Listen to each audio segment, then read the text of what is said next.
ఒకే తల్లికి ఒకే సమయంలో పుట్టిన పిల్లలు విడిపోవడం బహుశా సినిమాలోనే చూస్తాం.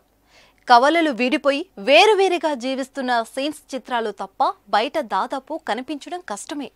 ఇది వింటుంటే నాగార్జున నటించిన హలో బ్రదర్స్ లాంటి సినిమాలు మీకు గుర్తుకు రావచ్చు.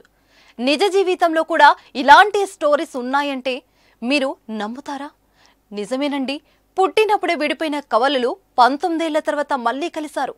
ఆ అక్క చెల్లెలను టిక్ టాక్ వీడియో ఒకటి చేసింది.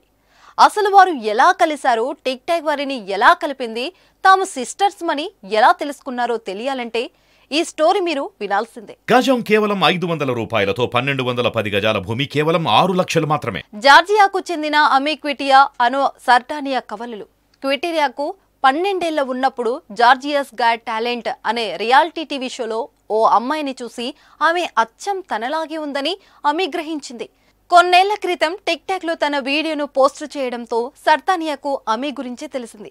వారిద్దరూ ఒకేలా ఉంటారనే కుతూహలంతో సర్తానియా సోషల్ మీడియాలో ఆమె కోసం వెతకడం ప్రారంభించి చివరికి ఫేస్బుక్ ద్వారా ఆమె పరిచయం పెంచుకుంది. ఇద్దరు ఒకే ఉండటం, వారి హావభావాలు కూడా పోలి ఉండడంతో తాము కవలలని భావించారు. ఈ విషయంపై క్లారిటీ కోసం అన్వేషణ ప్రారంభించారు. వారు పుట్టిన ఆసుపత్రి కోసం ఆరా తీశారు. వారు ఒకే ఆసుపత్రిలో జన్మించారని, ఆ ఆసుపత్రి ఇప్పుడు మనుగడలో లేదని వారు గుర్తించారు. ఇదే క్రమంలో వారికి ఓ ఆసక్తికర విషయం తెలిసింది. వారిద్దరు ఒకే ఆసుపత్రిలో వారాల తేడాలో జన్మించినట్లు వారి జనన ధృవీకరణ పత్రాలు ఉంది. వారు సహోదరులు కాదని వారిని నమ్మించారు. అయితే వారు తాము అక్క చెల్లమని బలంగా నమ్మారు. తమ తప్పుదోవ పట్టించే ప్రయత్నం చేస్తున్నారని గ్రహించి నిజ నిజాల కోసం ప్రయత్నించారు. ఈ ప్రయత్నంలో వారికి షాకింగ్ నిజాలు తెలిసాయి. ఆసుపత్రిలో కవలలకు జన్మనిచ్చిన తర్వాత వారి తల్లి అస్వస్థతకు లోనై కోమాలోకి వెళ్ళింది. దాంతో పిల్లలను 2 వేర్వేరు కుటుంబాలకు వారి తండ్రి అమ్మేశాడు.